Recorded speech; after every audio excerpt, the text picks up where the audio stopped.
Welcome back YouTube, BST here at SPC Tech. I have here the Pixel 6 and this is Android 13 Beta 3. Why is this important? Well, we have already reached platform stability. You can check it here.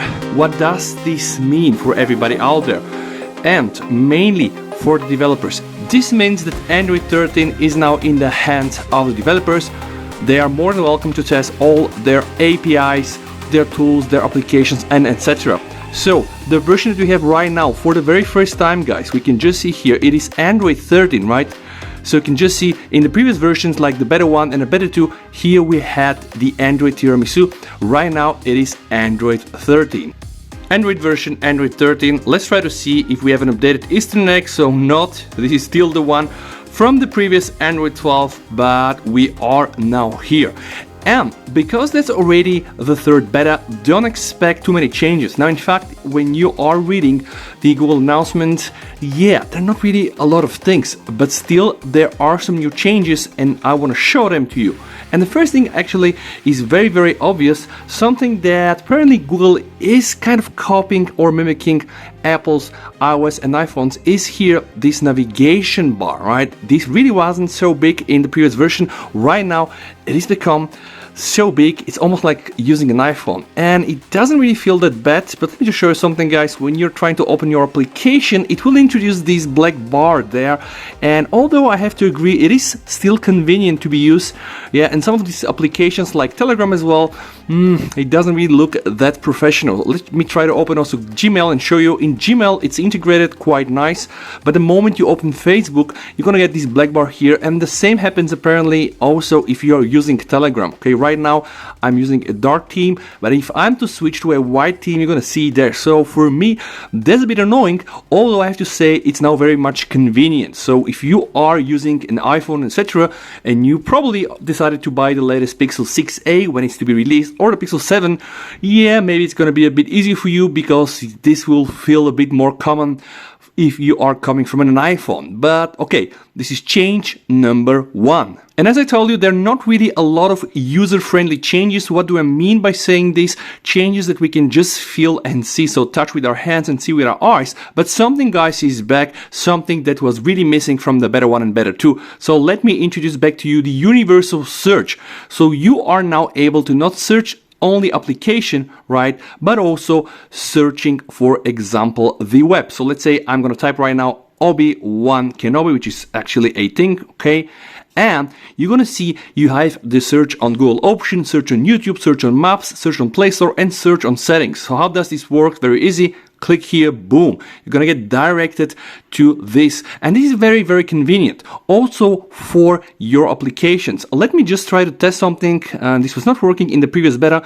I want to see if I'm able to manipulate my volume. All right. I would expect to get it directly here. Not, but still search on settings. It will directly search volume in your settings. And yeah, you are still gonna get this. The system controls are available. When you're using this universal search, I want them to be directly incorporated here. Something else which kind of is not working for me, I have a lot of Marias in my contacts, and if I'm searching for a contact, guys, I would expect to get the contact here, so I'm able to send a message, an email, or even call the person, but sadly it's not appearing for me. If you have been following my channel or any other Android 13 video, pretty much know that Google wants to redesign the media player, and they did so.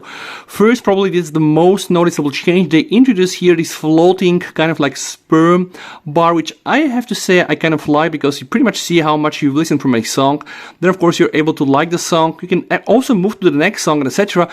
And now in this version they redesigned the buttons, they made them smaller, and although the Pixel 6 is a medium-sized device and still convenient, imagine using this on a Xiaomi 12 or even on an S22. It's going to be a bit weird. Also, something very interesting I was able to notice. Now pay attention here, all these buttons, they're perfectly aligned with the size of the media player, and honestly I have to admit I like this, so I'm buying this look. But take a look to my notifications, they're kind of like out of shape. So this part here is not aligned to this part, which is aligned to that part, and I just see this being a disconnect. Also, we have here like almost the identical gap between the internet and the flashlight and the media player, and then boom, here we have a huge or a bigger gap between the player and the notifications. And maybe that makes sense if here this whole box would have been a bit narrower. Now also with the new bar here and with this weird part at the bottom, yeah, I just think that it will need more work from Google. They need to work a bit more to make this look a bit more uniform. Now back on the homepage, guys, let me show you some of the other new things here. If you click, right, you're gonna get the same style of design. When you go to home settings, guys, you are able to access the search your phone. So the web suggestions, right, I can put this on, and there are also other suggestions. So let's try to see what happens. I have now the web suggestions. I'm gonna put again, let's put this time Stranger Things, guys, all right? Stranger Things is something that I'm really keen to finish 1st of July. I'm pretty much getting the same results. Search on Google, the YouTube, the Maps, the Play Store, right? So I'm not sure if this works really like it's intended to be, or it will also be changed when the final version is released somewhere in September. We're probably gonna get this one. Another tiny, very small change: when you unravel your notification, guys, and you want to check your active apps, you have this dot here. This dot was not present into the beta 2.01. When you press here, you're gonna get this description. So using Spotify, using Connect, and when I get rid of it, boom, this dot just gets out of the picture. So it's kind of a nice way to draw your attention to all of the active applications. This one, boom, stop. The active application is something I like very, very much. And there are some more things I'm able to show you, so stay tuned. And by the way, if you're not subscribed to this channel, yeah, a sub will be much welcomed. Thank you. One new thing is available under the fingerprint unlock. So while you're inside and you want to add your fingerprint, boom, you're gonna get this new type of animation. This probably is done in the intention for the Pixel 7 in mind. Oh, okay, now I got it as well. Okay, so I'm getting now this fancy animation. People are saying that probably the Pixel 7 will have a larger sensor here. This is why this ring, but it's kind of a bit more intuitive. And also, you know, you have been shown exactly for dummies, you know, how and what you need to do in order to get your fingerprint added. And it does look quite nice, we have to agree. There are also new functions inside the at a glance feature. So once you go inside, we have the timer, the stopwatch, you know, bedtime, fitness, safety check, earthquake check, and there should be also my flashlight. Now, for some reason, guys, I'm not seeing it. If I click on more features, I'm just gonna get, you know, what you see on the screen, but I don't have here like the flashlight alert. But the idea is, if you decide to leave your flashlight on, at a glance will tell you, hey, you know, are you sure you want to use it or you want to stop it, which is actually not that bad at all. So right now I would assume that Android 13 is about 90% ready. So if you do own a Pixel 6 phone, guys, I can tell you, yeah, it's probably 90% safe to install it. I'm using my banking application, I can pay with my card, I'm using the MS Teams, Outlook, pretty much working like expected. No big bugs at all. Yeah, it is actually very, very smooth. I do hope that you have liked this video. If that's the case, a sub will be much appreciated. Please, you and your family stay safe until we meet in one of the next episodes. VST over and bye.